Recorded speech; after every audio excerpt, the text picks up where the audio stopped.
유자소전 이문구 선생의 단편집입니다.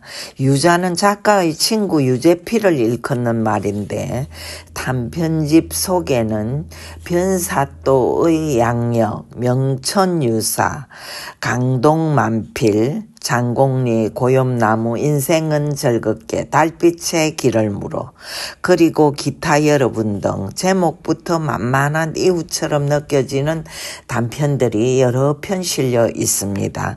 말이 소설이지 거의가 작가 주위 사람들과 고향 사람들, 지금까지 거쳐온 인연들의 모습이 실명 그대로 마치 수필이나 산문처럼 올려져 있는 것이지요. 그래서 소설이 아니라 인생사의 기록처럼 보이는데요. 그렇기 때문에 좀 더 리얼합니다.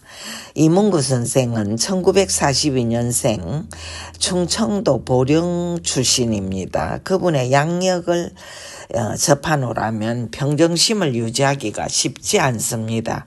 6.25를 거치고 4.19, 5.16을 거쳐온 세대. 아버지와 형들이 자익활동에 연루되어 불행한 종말을 맞이했고 혼자 남아 한탄을 거듭하던 어머니마저 세상을 떠자 그는 20살도 되기 전 나고 자랐던 고향을 등질 수밖에 없었던 이 시대의 희생자이며 역사의 산정인이기도 합니다.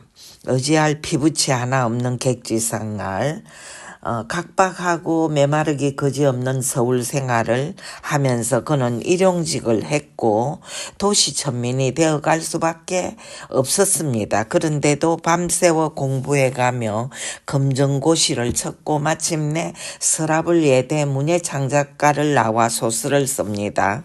대작가 김동리 선생을 만난 건 그의 인생의 한 줄기 빛이었겠죠. 대단한 거목이었던 동리 선생은 자익이라는 틀 속에 갇혀 옴짝달짝하기 힘들었던 이문구의 문학을 감싸안고 기꺼이 바람막이가 되어 주었습니다. 그의 문학적 재능을 아꼈던 동리 선생이야말로 그의 평생의 은인이랄 수밖에 없었는데요. 그래서였는지 이문구는 평생을 문단에서 자리 잡으며 살 수 있었고 동리 선생을 아버지처럼 존경하며 물불 아끼지 않고 보필했습니다. 평생을 아주 소중한 애제자로서 살았던 셈이죠.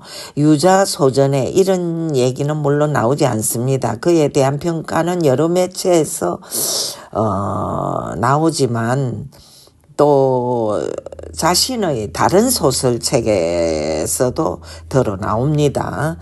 단편 소설집 안에는 그가 살면서 만났던 무수한 사람들의 얘기, 예나 이제나 이것도 저것도 아닌 정치꾼 부시래기들, 그가 어릴 때 겪었던 무슨 최서방 이야기, 부엌대기 옹점이 이야기, 함께 자랐던 친구들 이야기, 그리고 자신의 효가 명천이 된 유래, 동네 이장이며 출판사 동료들 이야기, 노가다 할 때 만났던 십장 변씨의 이야기, 십장이라 하면 일본 말로 하면 오야죠, 오야. 우리가 세상을 살면서 흔히 만날 법한 인간 군상들과 삶의 이야기가 참 생동감 있게 나옵니다. 단어 하나하나가 어쩜 그리도 구수하고 맛깔스러운지 그렇게 끌적지근하네 그려. 뭐 들어댕기는 이슈 이상한디 밤사이 운목 콩나물 시루의 콩나물 지는 건 알아도 지 얼굴에 주름살 짚어진 줄은 모르는 게 사람인디. 가봤자 보잘것없고 먹잘것없고 허잘것없는 섬이 바로 그 살섬이요. 구수하면서도 충청도 토박이들의 걸쭉한 사투리가 맛깔스럽고 인정스럽게 설렁설렁 쓰여져 있죠. 그의 글 속엔 지나친 어떤 강요라든가 심각함이 별로 나오지 않는 게 특징이라면 특징이랄까요? 그의 충청도 사투리 속에는 사람 냄새, 인간의 냄새가 짙게 배어 있어서 시종일관 마음을 따뜻하게 하는 그런 분위기가 있습니다.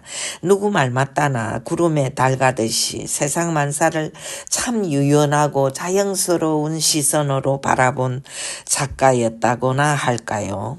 가정적 비극을 겪으면서 평생의 한을 안고 살아갔을 그는 자신의 고난에 찬 인생을 넋두리 하는 대신 술판에서 육자백이 얼듯 술렁술렁 넘기면서 문학이라는 거대한 강에 몸을 맡긴 것인지도 모르겠습니다. 이문구 선생은 간촌수필이란 또 연작 소설을 쓰기도 했었는데요. 그것은 각색되어 TV 드라마로 방영되기도 했었죠. 저는 당시에 먹고 살기 바빴기 때문에 그 연속극을 단 한 번도 보지는 못했는데요. 양동근, 최주봉, 김용림, 박근영 등이 나왔다고 알려져 있습니다. 자신의 글이 극화까지 된 걸로 보면 돈도 꽤 벌지 않았겠나 싶은데요. 아무튼 말년의 그는 시골로 내려가 주로 농촌 소설을 많이 쓴 걸로 알려져 있습니다. 농민문학을 한 거죠. 어린 시절 극도의 스트레스에 쌓여 자라서일까요? 아니면 젊은 시절 노가다 생활에서 배웠기 때문일까요? 이문구 선생은 유난히 술을 많이 마셔서 애주가로 알려진 분입니다. 사실 문인들은 정신적으로 좀 예민해서인지 술들을 많이 마십니다. 결국 암으로 세상을 뜬 게 61세. 지금 같으면 젊은이 소리를 들을 나이이기도 한데요. 도무지 심각함이라고는 없을 것 같은 자연스러운 인문감미가 넘치는 이문구 선생. 남의 인생 이야기를 쓸 때는 더 둥글게 너그럽게 모나지 않는 서술로 일른이의 마음을 편안하게 만들던 독특한 문체의 작가 이문구. 유재필 친구의 전기를 쓰던 단편소설 말미에 야 너도 그 고생 그만하고 나랑 한양 있자야. 덥도 않고 춥도 않고 여기도 있을만 혀. 40살에 죽은 친구 유자를 애통해하며 자신을 향해 그런 다정한 음성을 들려줄 것만 같아서 그의 묘소를 찾지 못하겠다는 글 속에서 그의 오열하는 목소리를 들을 수가 있습니다. 사람 냄새 물씬 나는 그분의 책들을 시간 나는 대로 좀 더 보기로 다짐합니다. 오늘은 여기까지 합니다. 들어주셔서 감사합니다.